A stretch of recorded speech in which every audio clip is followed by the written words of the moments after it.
जी नमस्कार। ऑपरेशन सिंदूर update. PM ने राष्ट्रपति को दी ऑपरेशन सिंदूर की जानकारी। कल संसद में होगी सर्वदलीय बैठक। जम्मू कश्मीर के पहलगाम में 22 अप्रैल को हुए आतंकी हमले का बदला। भारत ने पाकिस्तान और पाकिस्तान के कब्जे वाले कश्मीर पीओके में दहशतगर्दों के 9 ठिकानों पर सटीक एयर स्ट्राइक कर लिया है। भारत की तीनों सेनाओं ने 15 दिन बाद पाकिस्तान को मुंह तोड़ जवाब देने के लिए ऑपरेशन सिंदूर चलाया। भारतीय सेना की इस कार्रवाई के बाद पाकिस्तान सीमा पर अलर्ट जारी किया गया है। वहां किसी भी आपात स्थिति से निपटने के लिए रक्षा इकाइयों को सक्रिय कर दिया गया है।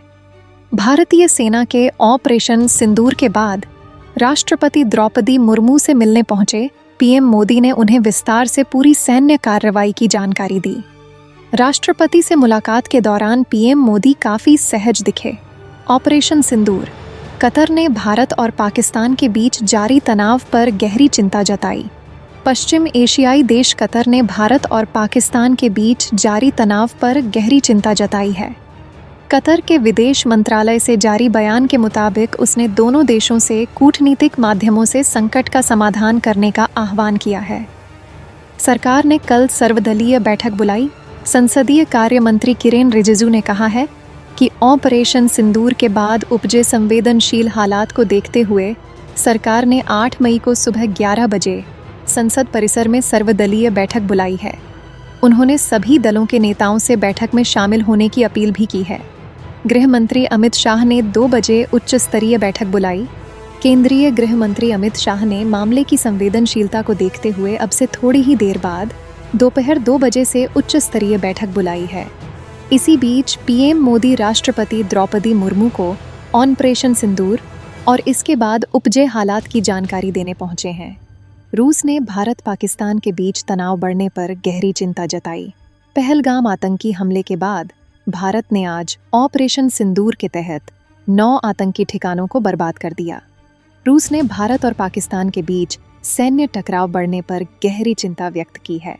रूसी विदेश मंत्रालय की प्रवक्ता मारिया जाखारोवा ने सरकारी समाचार एजेंसी TSS के हवाले से कहा, पहलगाम आतंकी हमले के बाद भारत और पाकिस्तान के बीच बढ़ते सैन्य टकराव से हम बेहद चिंतित हैं। उन्होंने कहा, रूस आतंकवाद के कृत्यों की कड़ी निंदा करता है। आतंकवाद से प्रभावी ढंग से निपटने के लिए पूरे विश्व समुदाय को एकजुट होकर प्रयास करने की जरूरत पर बल देते हुए रूस ने दोनों देशों से संयम बरतने का आह्वान भी किया। रूस ने कहा, हमें उम्मीद है कि नई दिल्ली और इस्लामाबाद के बीच मतभेदों को 1972 के शिमला समझौते और 1999 के लाहौर घोषणा पत्र के प्रावधानों के अनुसार द्विपक्षीय आधार पर शांतिपूर्ण राजनीतिक और कूटनीतिक तरीकों से सुलझाया जाएगा। अमेरिकी मिशन ने पाकिस्तान में सुरक्षा अलर्ट जारी किया। भारतीय सेना के ऑपरेशन सिंदूर के बाद उपजे संवेदनशील हालात को देखते हुए पाकिस्तान में अमेरिकी मिशन ने सुरक्षा अलर्ट जारी किया है।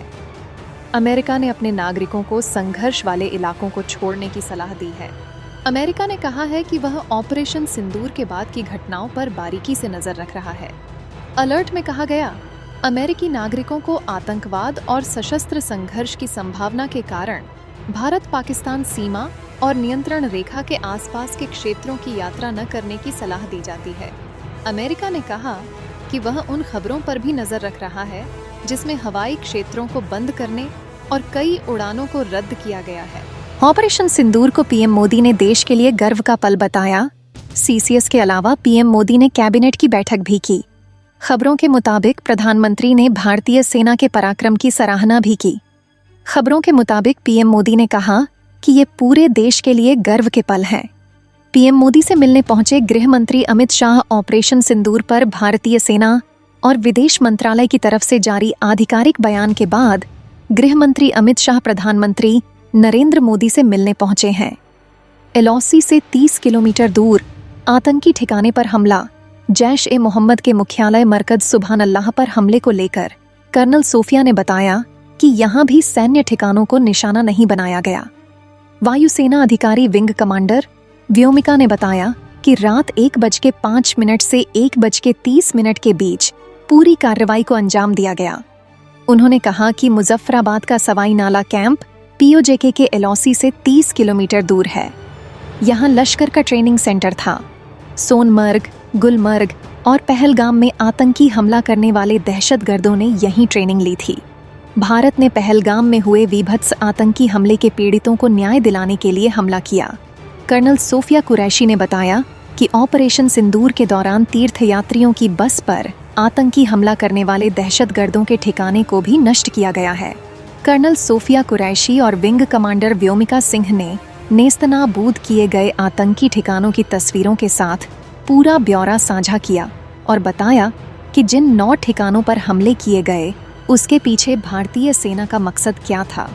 उन्होंने कहा, ऑपरेशन सिंदूर 22 अप्रैल को पहलगाम में हुए वीभत्स आतंकी हमले के शिकार नागरिकों और उनके परिवारों को न्याय देने के लिए किया गया। 9 ठिकानों की पहचान कर उन्हें बर्बाद किया गया। इन ठिकानों में आतंकियों को प्रशिक्षित किया जाता था। ये आतंकियों के लॉन्च पैड थे। कर्नल सोफिया कुरैशी ने बताया, भारत ने 9 ठिकाने बर्बाद किए। ऑपरेशन सिंदूर की जानकारी देते हुए भारतीय सेना की अधिकारी कर्नल सोफिया कुरैशी ने बताया कि भारतीय सेना ने सटीक कार्रवाई के दौरान पाकिस्तान में 9 आतंकी ठिकाने पूरी तरह बर्बाद करने में सफलता पाई है। उन्होंने कहा कि खुफिया सूचना के आधार पर कार्रवाई की गई। आम नागरिकों को नुकसान न हो, इस बात का पूरा ध्यान रखा गया है। पहलगाम हमले में पाकिस्तान का हाथ, विदेश सचिव विक्रम मिस्री ने कहा। रेजिस्टेंस फ्रंट नामक एक समूह ने पहलगाम हमले की जिम्मेदारी ली है। ये समूह लश्कर-ए-तैयबा से जुड़ा है। इस हमले में पाकिस्तान का हाथ होने की पुष्टि हुई है। आप देखते रहिए द न्यूज़ इंडिया। हम आपको लाते रहेंगे हर अपडेट, हर रणनीतिक कदम और हर खबर जो भारत की सुरक्षा और गरिमा से जुड़ी है। जय हिंद।